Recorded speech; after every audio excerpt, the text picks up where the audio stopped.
तो आइए आज हम स्टार्ट करते हैं प्रिंसिपल ऑफ होमोजेनिटी। देखो प्रिंसिपल ऑफ होमोजेनिटी क्या कहता है कि कोई भी फॉर्मूला, कोई भी इक्वेशन जो एग्जिस्ट करती है या उसके करेक्ट होने के लिए जो उसका LHS का डायमेंशन है वो उस इक्वेशन के RHS के डायमेंशन के बराबर होना चाहिए, या आसान शब्दों में यूं कहें या फिर टेक्निकल टर्म्स में यूं कहें, ये आसान शब्द ये थे जो हमने अभी कहे, टेक्निकल टर्म्स में कहें कि equation must be dimensionally correct, मतलब डायमेंशनली करेक्ट का कि LHS और RHS का डायमेंशन बराबर होना चाहिए। आइए इसको चेक करते हैं। हमें मालूम है हम यूनिफॉर्मली एक्सेलरेटेड मोशन के 3 इक्वेशंस पढ़ते हैं जी, ये वाले, ये 3 चेक करते हैं कि ये जो है हम यूज कर रहे हैं क्या ये डायमेंशनली करेक्ट है भी या नहीं है, वहीं पे ले जा रहे हैं, चेक करते हैं। तो अगर मैं बात करूंगा वेलोसिटी की, तो वेलोसिटी का डायमेंशन क्या होता है, देखो याद होने चाहिए, वेलोसिटी की यूनिट क्या थी, मीटर पर सेकेंड। तो डायमेंशन क्या हो जाएगा इसके लिए, LT-1। नहीं देखा तो पिछले से पिछला लेक्चर, नहीं सिर्फ पिछला लेक्चर देखिएगा डायमेंशन वाले चैप्टर के ऊपर, ठीक है जी। एक्सेलरेशन की यूनिट की बात करेंगे तो क्या होता है, मीटर पर सेकंड स्क्वायर। डायमेंशन क्या हो जाएगा, LT-2। और क्या आ रहा है मेरे पास, टाइम का टर्म आ रहा है, टाइम का डायमेंशन क्या हो जाएगा, T। और S फॉर डिस्टेंस है, इसके लिए हम डायमेंशन यूज करेंगे L, ठीक है, ये सफिशिएंट है। तो V के लिए डायमेंशन क्या आ जाएगा, LT-1।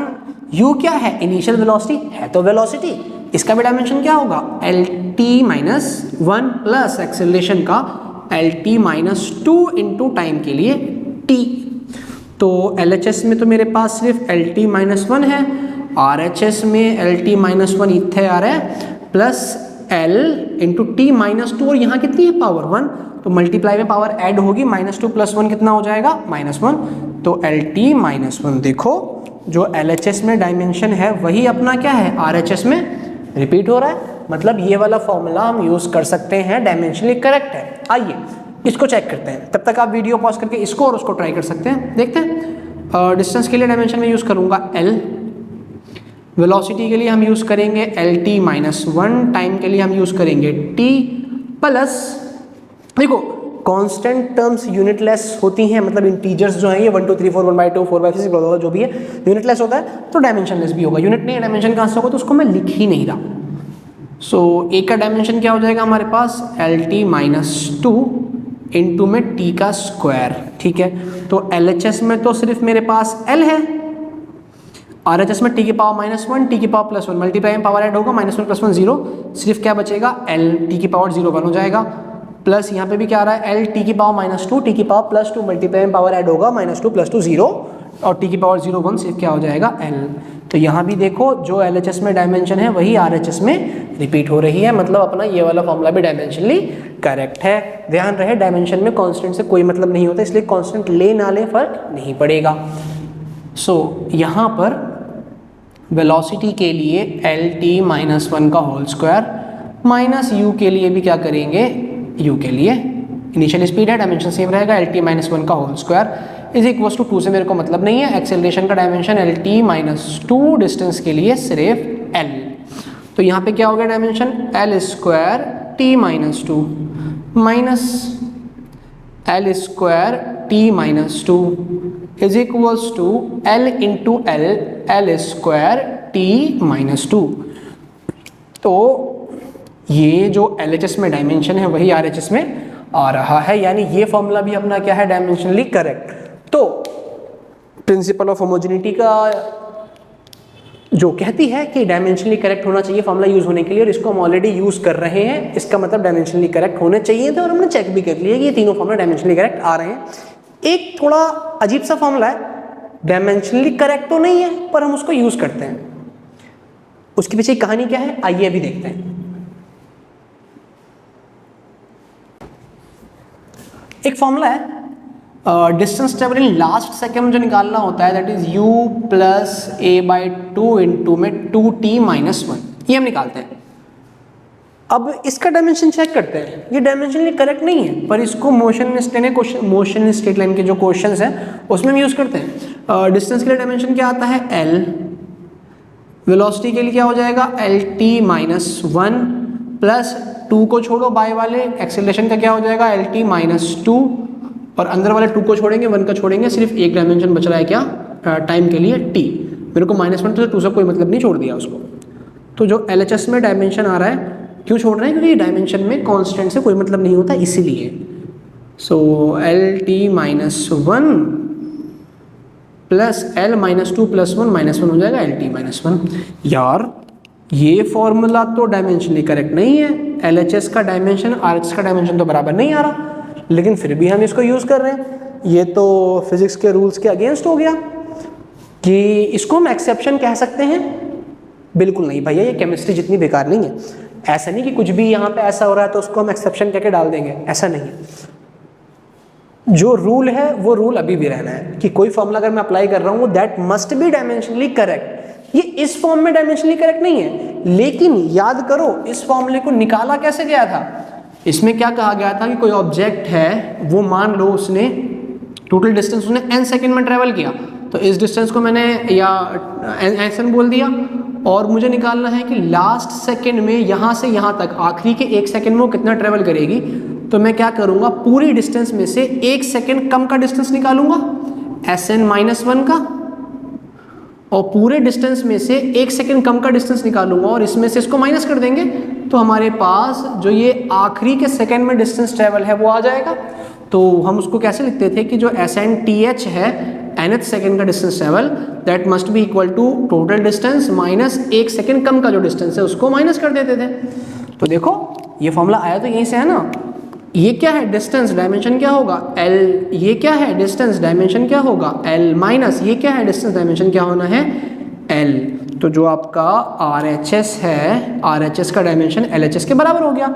इसीलिए इस फॉर्मूले को भी हम यूज करते हैं, क्योंकि जहां से ये बना है, जहां से ये पैदा हुआ है, जो इसके पिताजी हैं वो डायमेंशनली करेक्ट है, इसीलिए ये फॉर्मूला भी यूज होता है। भले ही ये इस फॉर्म में डायमेंशनली इनकरेक्ट है, लेकिन जो इसकी प्रीवियस फॉर्म है वहां पे डायमेंशनली करेक्ट है, इस वजह से हम इस फॉर्मूले को यूज करते हैं। तो आइए प्रिंसिपल ऑफ होमोजेनिटी को हमने देख तो लिया कि चेक कैसे करने हैं किसी भी इक्वेशन को डायमेंशनली करेक्ट है या नहीं। इसको अप्लाई करके हम क्वेश्चंस कैसे करेंगे उसकी तरफ बढ़ते हैं।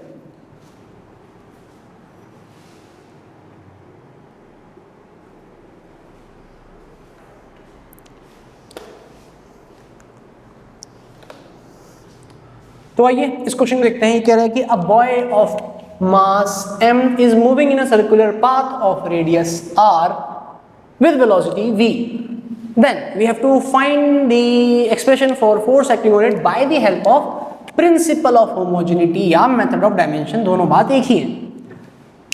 सो आइए देखते हैं कि इसे हम सॉल्व कैसे करेंगे। ये जो क्वेश्चन है इसमें मेरे को फोर्स निकालना है, और ये कह रहा है कि बॉय है, मास m है, रेडियस उसका r है, वेलोसिटी v है, मतलब कहीं ना कहीं जो फोर्स है वो इन 3 बातों पे डिपेंड कर रहा है। तो मान लिया कि जो अपना फोर्स है लेट, जो भी फोर्स है, देखो एक चीज समझो, कोई भी फॉर्मूला हमारे पास होता है। फॉर एग्जांपल मैं स्पीड की बात करूंगा तो डिस्टेंस अपॉन टाइम, यहाँ d की पावर 1 t की पावर 1, ठीक है। अगर मैं काइनेटिक एनर्जी की बात करूंगा तो वो हाफ mv स्क्वायर m की पावर 1 v की पावर 2। यानी कोई भी फॉर्मूला होता है वो हर टर्म्स की कुछ ना कुछ पावर होती है। वो पावर 1 भी हो सकती है, 1 से ज़्यादा भी हो सकती है, अलग अलग भी हो सकती है। जैसे कि यहाँ पर m की पावर 1 है, v की पावर 2 चल रही है। ऐसे ही मान लिया फोर्स डिपेंड कर रहा है मास पे, वेलोसिटी पे, रेडियस पे, कुछ पावर होगी, मे बी 1 या मे बी 1 से ज़्यादा हो, या मे बी हो ही ना, 0 डिपेंड ही ना अगर उनमें से किसी पे, वो सब अपने आप निकल के आ जाएगा। हम अभी मान लेते हैं इन सब की कुछ पावर्स है, अगर नहीं होगी तो पावर्स अपने आप 0 निकल के आ जाएगी। 0 का अगर किसी की पावर 0 होती है मतलब वो अपने आप 1 हो जाएगा, और कुछ पावर है तो वो निकल के आ जाएगा। तो प्रोपोर्शनल टू मान लिया कुछ m की पावर a, v की पावर b, r की पावर c, ये हमने मान लिया।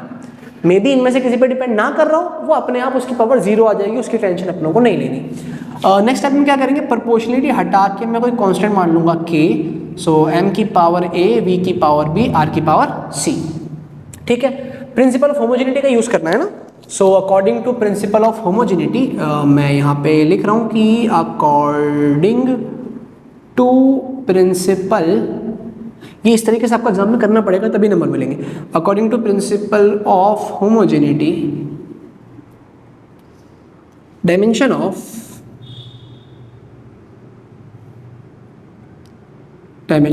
ऑफ जो आपका RHS है वो मस्ट बी इक्वल टू क्या होना पड़ेगा, डायमेंशन ऑफ LHS। इस मेथड का मुझे यूज करना है।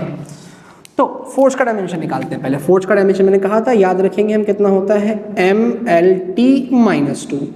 इज इक्वल टू कुछ के लिखूंगा नहीं क्योंकि डायमेंशन निकालेंगे तो कांस्टेंट की बात नहीं करेंगे, एम है ना, एम की यूनिट क्या होनी है, के जी, यानी एम के लिए डायमेंशन क्या यूज़ करूंगा एम, तो एम की पावर कुछ ए हो जाएगी। ये क्या है वेलोसिटी, वेलोसिटी के लिए डायमेंशन क्या यूज़ करेंगे एल टी माइनस वन, सो ये एल टी माइनस वन की पावर बी हो जाएगा। और आर क्या है डिस्टेंस, डिस्टेंस के लिए यूज़ करेंगे एल डायमेंशन और पावर कुछ हो जाएगी सी। तो आइए थोड़ा सा इसको हम सिंपल फॉर्म में करते हैं फिर कंपेयर करेंगे। So M L T minus two, यहाँ का डायमेंशन हो गया एम की पावर ए, देखो ये इसको खोलूँगा तो एल की पावर बी हो जाएगा, चलो पहले ओपन कर लेते हैं। सो ये हो गया एल की पावर बी, टी की पावर माइनस बी, और यहाँ एल की पावर सी। ठीक है, थोड़ा सा उसको और हम सिंप्लीफाई करते हैं, तो एम की पावर ए, देखो एल की पावर बी और यहाँ पे एल की पावर सी है, तो पावर्स ऐड हो जाएंगी इनकी, जब ये मल्टीप्लाई होगा तो एल की पावर कितनी हो जाएगी आपके पास बी प्लस सी, इनटू में टी की पावर कितना हो जाएगा माइनस बी। ठीक है, और यहाँ आपके पास क्या आ रहा है M L T minus two. ठीक है, अब according to principle of homogeneity जो LHS का डायमेंशन है वो RHS के बराबर होना चाहिए, यानी कि ये दोनों वैल्यूज बराबर कब होंगी, जब इनकी पावर्स भी आपस में बराबर हो जाए। मैं कह रहा हूँ यहाँ पे m की वैल्यू 1 और यहाँ पे m की वैल्यू 2, ये तो पॉसिबल नहीं है ना, यहाँ भी m की वैल्यू 1 ही होनी पड़ेगी, यानी इस फॉर्मूले को करेक्ट होने के लिए डायमेंशन जो है LHS का RHS के बराबर होना चाहिए, यानी कि उसके लिए इनकी पावर्स भी बराबर होनी चाहिए।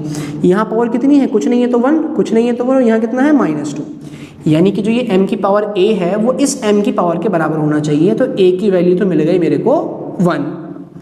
यहाँ पावर कितनी है l की b प्लस सी, और यहाँ l की पावर कितनी है 1, तो एक इक्वेशन मुझे यहाँ से मिल रही है।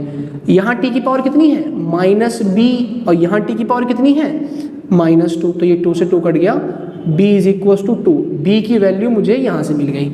इस b की वैल्यू को उठा के हम यहाँ पुट करेंगे, so that is 2 plus c is equals to 1, c is equals to 1 minus 2, है ना जी।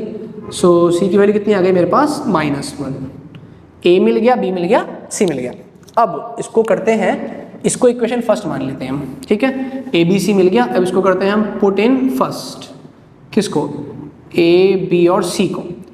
so f is equals to k, m की पावर a कितना आया 1, so m into 1, v की पावर b कितना आया 2, सो v की पावर 2, r की पावर c कितना आया -1, सो r की पावर -1। सो फोर्स का जो फॉर्मूला आया दैट इज kmv²/r, और एक्चुअल फॉर्मूला आप लोग को मालूम है, ये आप पढ़ेंगे सर्कुलर मोशन में सेंट्रीपिटल फोर्स के बारे में, कि जो ये फॉर्मूला होता है एक्चुअल में क्या होता है आपके पास mv²/r। कोई दिक्कत नहीं है, जो अपनों ने निकाला वहाँ पे k की वैल्यू क्या है 1 हो जाएगी।